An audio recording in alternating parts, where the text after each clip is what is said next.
The Tigercat arrived on the scene too late to dominate the age of propellers, but too early to be a true jet. It was trapped in that awkward transitional period. Despite its great power, it never had the opportunity to become king of the sky. Yet the tragedy of its timing only makes the astonishing and sometimes unbelievable facts about this aircraft all the more compelling. Watch until the end to find out why some people call the F7F a paper tiger, and other interesting facts about this amazing Grumman cat.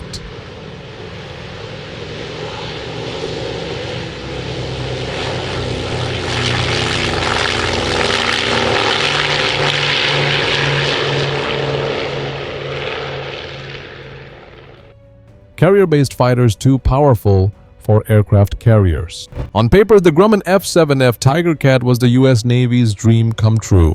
In 1941, even as the legendary F4F Wildcat was proving its worth, the Bureau of Aeronautics was looking to the future. They foresaw the need for a new class of aircraft, a long-range, high-speed, heavily armed convoy fighter. This machine would not be a nimble dogfighter in the traditional sense, but a guardian of the fleet capable of flying far from its carrier to intercept and obliterate formations of Japanese bombers like the Mitsubishi G4M Betty before they could ever get close to American ships. The requirements were brutal. The Navy demanded blistering speed, a heavy cannon armament, and the ability to carry a torpedo or a significant bomb load. Only one company was truly up to the task of building such a beast for the Navy: Grumman Aircraft Engineering Corporation, affectionately known as the Iron Works. Grumman had a rock-solid reputation for building tough, reliable, and effective naval aircraft like the F4F Wildcat and the then-in-development F6F Hellcat. Their answer to the Navy's call was the XF7F-1. It was a radical departure from the single-engine fighters that dominated carrier decks. The design was built around two of the most powerful piston engines of the era, the magnificent Pratt & Whitney R2800 Double Wasp. This 18-cylinder air-cooled radial engine was the same powerhouse that would propel the F6F Hellcat, the F4U Corsair, and the P-47 Thunderbolt to glory. But the Tigercat didn't have one, it had two, each churned out over 100 horsepower, giving the aircraft a combined output that was simply astronomical for a fighter of its day. The result was a machine that looked less like a fighter and more like a predator. It was huge, with a wingspan of over 51 feet and a length of 45 feet, dwarfing its single-engine brethren. It sat high off the ground on a modern tricycle landing gear, a rarity for carrier aircraft at the time, which still predominantly used the taildragger configuration. Its fuselage was sleek and streamlined, giving it an aggressive muscular profile. Everything about it screamed power and speed. The prototype first flew on November 2, 1943, and the results were staggering. The aircraft was phenomenally fast and climbed like a rocket. But from the very beginning, a fatal flaw in its conception began to emerge. The aircraft was designed specifically for a new generation of super carriers that were still on the drawing board, the Midway class. These massive vessels, the largest warships in the world at the time, were designed to handle bigger, heavier, and faster aircraft. The problem: the Midway-class carriers were nowhere near ready. The backbone of the U.S. Navy's carrier fleet in World War II was the smaller, though still formidable, Essex class. And the Tigercat was simply too much airplane for an Essex-class deck. Carrier qualification trials were a disaster. The first issue was its landing speed. The Tigercat approached the deck hot, with a stall speed far higher than that of the Corsair or Hellcat. A typical landing speed for the F7F was around 115 miles per hour, dangerously fast for the relatively short landing areas of the Essex carriers. Pilots had a razor-thin margin for error. A fraction too slow and you'd stall, a fraction too fast and you'd snap the arresting cable or slam into the safety barrier. The second issue was its immense weight and structural stress. A carrier landing is often described as a controlled crash, and the Tigercat's mass put an incredible strain on both the aircraft's airframe and the carrier's arresting gear. During one of the early carrier trials with the prototype, the aircraft suffered a catastrophic structural failure upon landing. The wings folded, the fuselage broke apart, and the test pilot tragically was killed. The investigation revealed that the airframe, while immensely strong for land-based operations, couldn't handle the unique violent forces of a carrier landing. Then there was the issue of its single-engine handling. With one engine out, especially during the critical takeoff or landing phase, the massive torque from the remaining R2800 engine created a violent yaw that was extremely difficult for pilots to control. This made a potential wave-off and aborted landing a heart-pounding life-or-death maneuver. The US Navy, a notoriously pragmatic organization, made its decision. The single-seat F7F1 was deemed unacceptable for carrier service. It was the ultimate irony, the Navy's dream fighter built to its specifications by its most trusted manufacturer was a shipboard aircraft that couldn't safely operate from its ships. But the story didn't end there.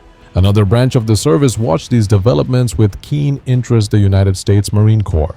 The Marines, who often operated from captured island airfields and forward operating bases, didn't need their fighters to be carrier qualified. What they needed was a powerful long-range, heavily armed fighter bomber to provide close air support for their troops on the ground. For this role, the Tigercat wasn't just suitable, it was perfect.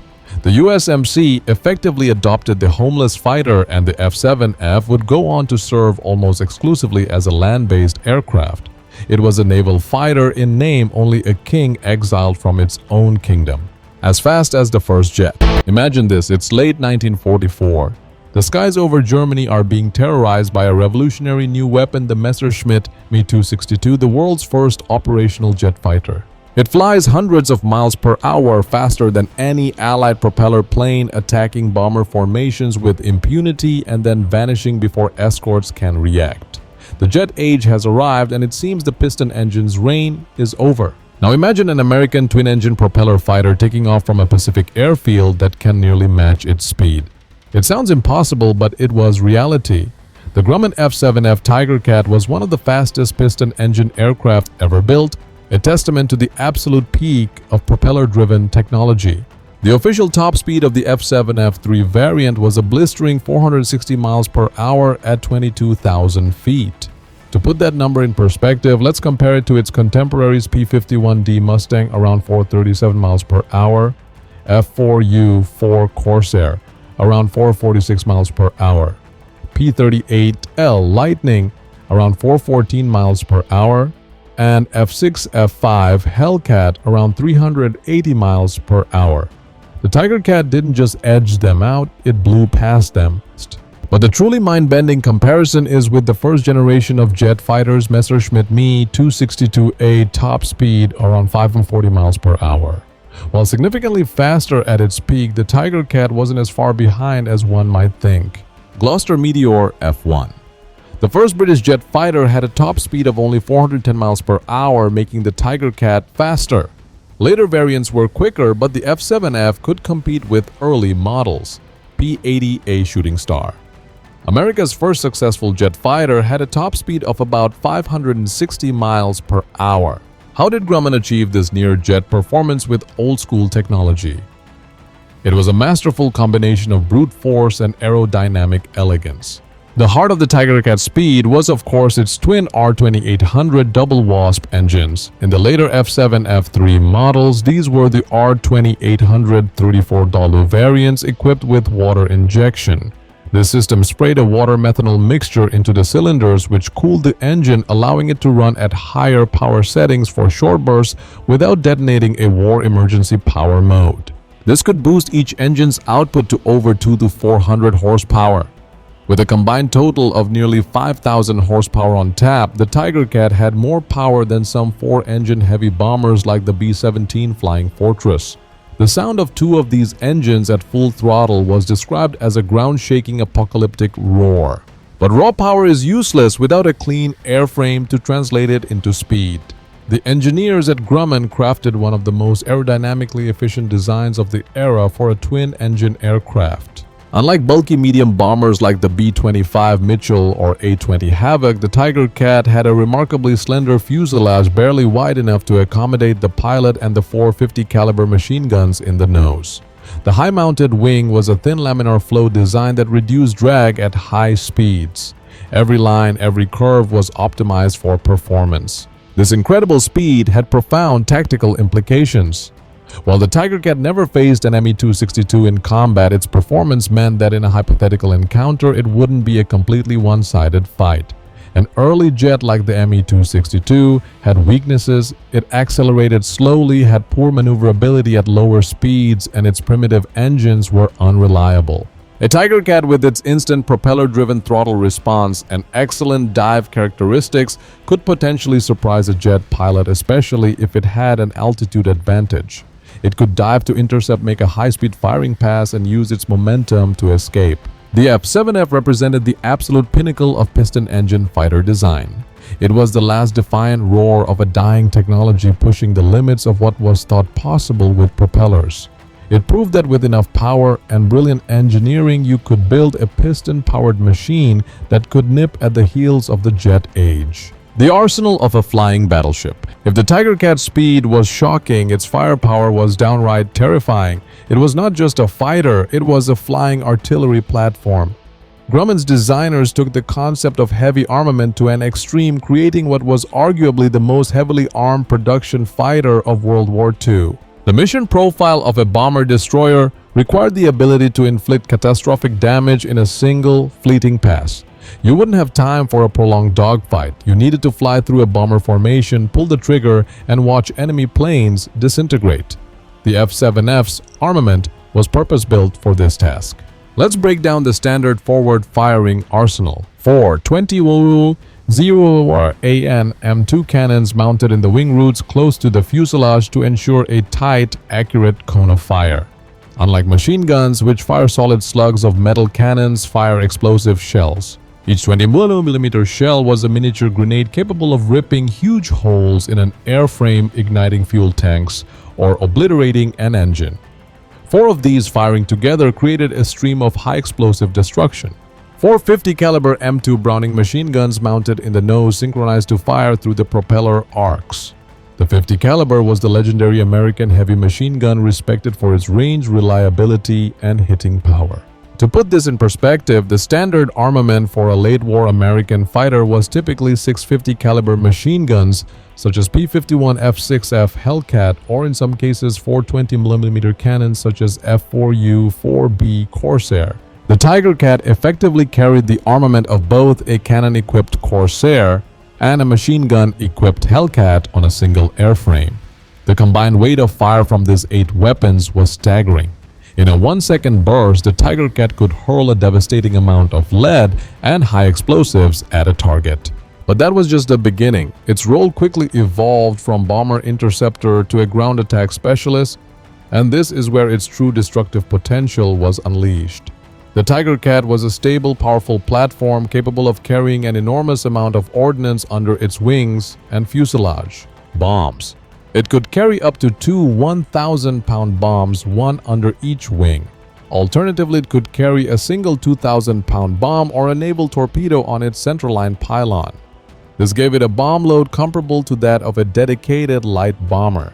Rockets. It was frequently equipped with 8 5-inch high-velocity aircraft rockets. These were potent weapons effective against everything from tanks and bunkers to supply trains and small ships. When a Tigercat pilot strafed a ground target, it was an overwhelming assault. The attack would begin with a salvo of rockets followed by the deep, thumping report of the 421mm cannons and punctuated by the hammering chatter of the 450 caliber machine guns. Anything caught in its path, be it a truck convoy, an anti-aircraft emplacement, or a column of enemy troops, would be utterly shredded. This devastating combination of guns, cannons, and ordnance earned it a fearsome reputation among those who flew it and those on the receiving end. Marines on the ground in Korea came to love the sight of a Tigercat rolling in for a support run. It wasn't just close air support, it was mobile annihilation. Some pilots and historians have referred to it as a flying tank buster or a fighter with a bomber's punch. The F-7F Tigercat wasn't designed to dogfight, it was designed to obliterate. A tiger in the land of the morning, calm Korean War. The end of World War II in August 1945 was a moment of global celebration, but for the Grumman F7F Tigercat, it was a profound anticlimax. The first operational squadron, VMF 911, was declared combat ready and was en route to the Pacific Theater when Japan surrendered. The war it was built for was over before it could fire a single shot in anger. For several years, the Tigercat fleet languished in a state of peacetime limbo, serving in Marine Corps squadrons across the United States. It seemed destined to be a footnote in aviation history, a powerful what-if. Then on June 25, 1950, North Korean forces stormed across the 38th parallel, and the world was plunged into a new kind of conflict. The Korean War would be the Tigercat's trial by fire. By this time, the jet age was in full swing. The skies over Mig Alley in northwestern Korea became the stage for legendary duels between the American F-86 Sabre and the Soviet-built MiG-15. In this new world of supersonic combat, the piston-engine Tigercat was an anachronism. It stood no chance in a daylight dogfight against a swept-wing jet. However, the war in Korea wasn't just fought at 30,000 feet. It was also fought at night in the dark, muddy valleys and along the winding supply routes that fed the North Korean and Chinese war machines. This was a war of interdiction, of strangling the enemy's logistics. And for this mission, the Tigercat, particularly the two-seat night fighter variants, was the perfect tool for the job. The Marines deployed F7F3N night fighter squadrons to Korea, where they flew some of the most dangerous missions of the war. Their task was to fly deep into enemy territory under the cover of darkness, hunting for any signs of movement. These were known as Bed Check Charlie missions, seeking out the nocturnal North Korean Po-2 biplanes used for nuisance raids, or more commonly hunting for truck convoys, supply trains, and troop concentrations. Flying these missions required immense skill and courage. Pilots flew at low altitudes, often just a few hundred feet above the treacherous mountainous terrain, navigating by moonlight and instruments.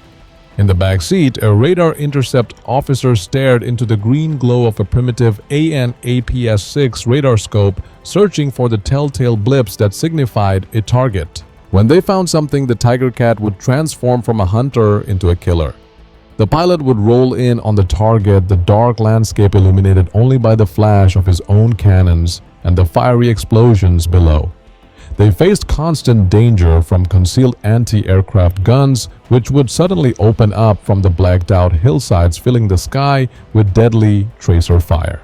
While the F-7F didn't rack up a long list of air-to-air victories, it did claim one of the most unusual kills of the war. In 1951, a Tigercat from VMF N 513 flown by Major Candelario with RIO Captain George successfully intercepted and shot down a Polikarpov Po-2 biplane. It was a bizarre matchup, one of the world's most powerful and advanced piston fighters against a slow fabric-covered relic from the 1920s. The Po-2 was flying so slowly that the Tigercat pilot had to lower his landing gear and flaps just to avoid overshooting it. The Tigercat's primary role, however, was on the ground. Its heavy armament made it a superlative night attack aircraft. It prowled the darkness, destroying countless trucks, locomotives, and supply dumps, playing a crucial if unglamorous role in disrupting the enemy's ability to fight. Marine ground troops pinned down by night assaults would often call for air support, and the deep, reassuring roar of a Tigercat's twin engines overhead was a welcome sound.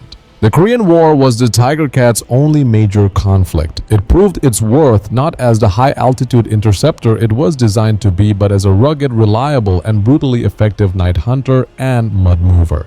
It fought a different kind of war than intended in a different era, but it did so with distinction. Beyond their official combat record, Tigercats apparently participated in various skirmishes against Communist Chinese forces during China's Civil War while supporting Marine forces deployed to China after World War II. These operations remain largely undocumented in official histories. The Tigercat's combat career proved relatively brief. By spring 1952, the jet-powered Douglas F-3D Skyknight began replacing the piston-engine Tigercats in Marine squadrons. Nevertheless, for approximately 2 years, these powerful fighters controlled the night skies over Korea, demonstrating capabilities that had been developed too late for World War II but proved valuable in this new conflict. A cat of many colors, the specialized variants. The F-7F was not a one-trick pony. Its large, powerful airframe proved to be remarkably adaptable, leading to the development of several specialized variants designed for specific demanding roles. While the single-seat day fighter was the original concept, it was the two-seat versions that truly carved out the Tigercat's legacy. F7F1, this was the initial production model, a single-seat day fighter delivered to the Marine Corps. 34 were built. It was this version that suffered from the structural weaknesses and high landing speeds that made it unsuitable for carrier operations. It had the full armament of 4 cannons and 4 machine guns. F7F-2N, the first of the 2-seat night fighters. The Navy and Marines recognized that the Tigercat's size, stability, and long range made it an ideal platform for a night fighter. The 2N model saw the 4 nose-mounted 50 caliber machine guns removed to make space for a radar operator's cockpit. The armament was reduced to 4 20mm cannons in the wings. A distinctive bulbous radome containing the AN/APS-6 radar was fitted to the nose, giving the aircraft a slightly more menacing look. 65 of these were built. F7F-2D. Several F7F-2N night fighters found new purpose as F7F-2D drone control aircraft.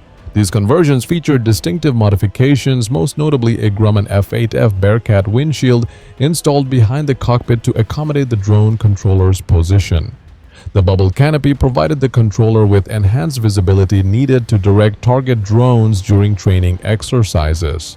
These drone control variants extended the operational life of early Tigercat models that might otherwise have been retired. One F7F-2D specifically configured for pilot transition training incorporated a sliding bubble canopy over the rear position, further demonstrating the platform's adaptability for specialized training roles. F7F-3. This was the definitive and most produced version of the Tigercat. Learning the lessons from the F7F1, Grumman made significant improvements. It was fitted with the more powerful R2800 34-34 engines with water injection, which boosted its performance considerably. Crucially, the airframe was strengthened and the vertical stabilizer was enlarged to improve stability, especially during single-engine flight.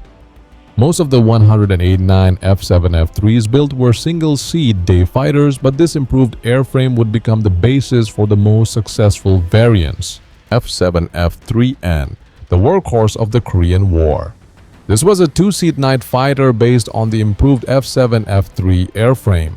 It combined the powerful engines and strengthened structure of the 3 with the 2-seat cockpit and nose-mounted radar of the 2N. It was faster, more stable, and more reliable than its predecessor, and it became one of the most capable piston-engine night fighters in the world. F7F-3P. The F7F-3P represented Grumman's adaptation of the Tigercat for photographic reconnaissance missions.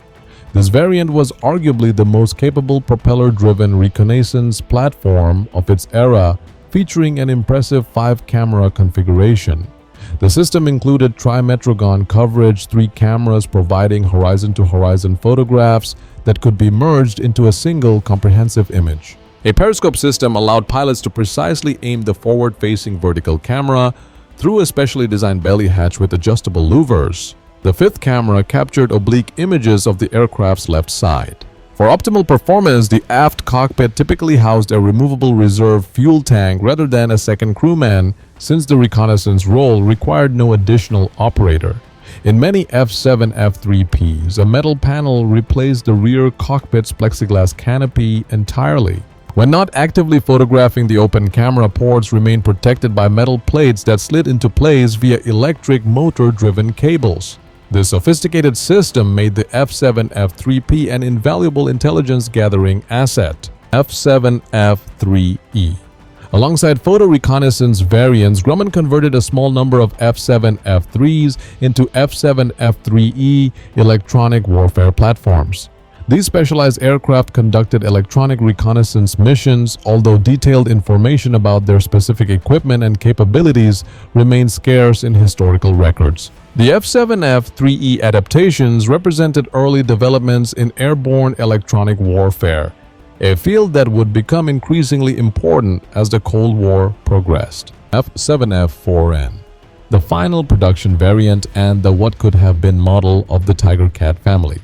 This was a 2-seat night fighter specifically strengthened and modified for carrier operations. It featured a taller tail fin, a longer and more robust tail hook, and internal structural beef-ups to withstand the rigors of naval service. By this point, Grumman had finally tamed the beast for the sea. However, it was far too late. The jet age was firmly established, and the Navy was moving on to aircraft like the F-2H Banshee and F-9F Panther. Only 13 F7F4Ns were ever built, a sad testament to a brilliant aircraft that finally met its original design requirements just as they became obsolete. These diverse variants show the versatility of the core design. The Tigercat could be a day fighter, a night fighter, a ground attack bomber, or a reconnaissance plane.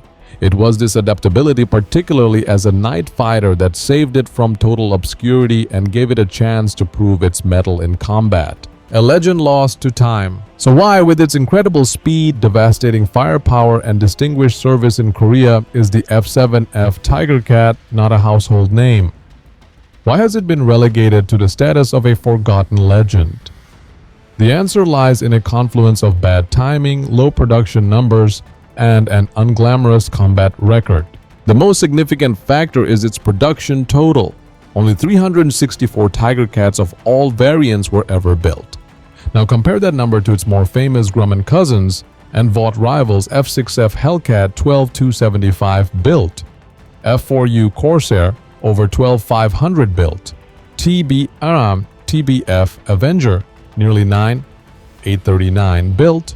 The Tigercat was a boutique aircraft, a rare breed produced in a tiny batch compared to the mass-produced icons of World War II. It's hard to become a legend when there are so few of you. This scarcity meant fewer pilots flew it, fewer ground crews worked on it, and it never became a ubiquitous presence on airfields in the way the Hellcat or Corsair did. Second, it missed the Great War. World War II is the conflict that cemented the legacies of most legendary aircraft. The Spitfire over Britain, the Mustang over Berlin, the Zero over Pearl Harbor. These are the stories that capture the public imagination. The Tigercat has no such story. Its primary combat service was in Korea, a conflict often dubbed the Forgotten War, and its role there was as a night intruder, a vital but shadowy job that generated few aces and no epic daylight dogfight headlines. Finally, it was a technological dead end. It was the ultimate expression of a technology that was being superseded. As the 1950s dawned, the future was jets. The military, the media, and the public were all fascinated by the new age of speed and swept wings. The Tigercat, for all its power, was a relic of a bygone era. Following their military service, many Grumman F7F Tigercats avoided the scrapyard by embarking on a dangerous new career. Beginning in 1949, these powerful fighters were flown to the U.S. Navy storage facility at NAS Litchfield Park, Arizona, where civilian operators subsequently purchased them as surplus. Surviving Tigercats find second life as firebombers. Throughout the 1960s and 1970s, these former warbirds became vital aerial firefighting assets. SISQ Flying Services of Santa Rosa, California acquired several Tigercats, including aircraft number 80483, which they equipped with specialized fire retardant tanks. These modifications included massive belly tanks capable of carrying 800 to 1,000 gallons of fire retardant. The aircraft's power and maneuverability made it especially valuable for precision drops in areas inaccessible to larger aircraft. Remarkably, SISQ Flying Services continued operating an F7F3N tanker until the late 1980s. Currently, 8 airworthy F7F Tigercats exist alongside several preserved in museums. These include examples at the National Naval Aviation Museum in Pensacola, Plains of Fame in Chino, and the Pima Air Space Museum in Tucson. Many former air tankers have been fully restored, with Air Tanker 62 winning the prestigious Experimental Aircraft Association Grand Champion Warbird Trophy in 1986. Of the 364 Tigercats manufactured, fewer than 10 remain intact. Among these survivors, some participate in modern air racing events where they still impress crowds with their performance. According to aviation enthusiasts, the Tigercat represents an ideal warbird for modern pilots, as its twin-engine tricycle landing gear configuration makes it an exceptional cross-country machine. Ultimately, the story of the Grumman F7F Tigercat is a compelling tale of paradoxes. It was a naval fighter exiled from the sea, a piston-engine brute that could chase the dawn of the jet age, and a weapon of immense power whose full potential was tragically constrained by the unforgiving clock of history. Designed to be the apex predator of World War II, It instead found its purpose in the dark, dangerous skies over Korea and in a surprising second life battling forest fires. The Tigercat stands as the ultimate swan song of piston-powered technology, a breathtaking demonstration of engineering brilliance that was both ahead of its time and an instant relic.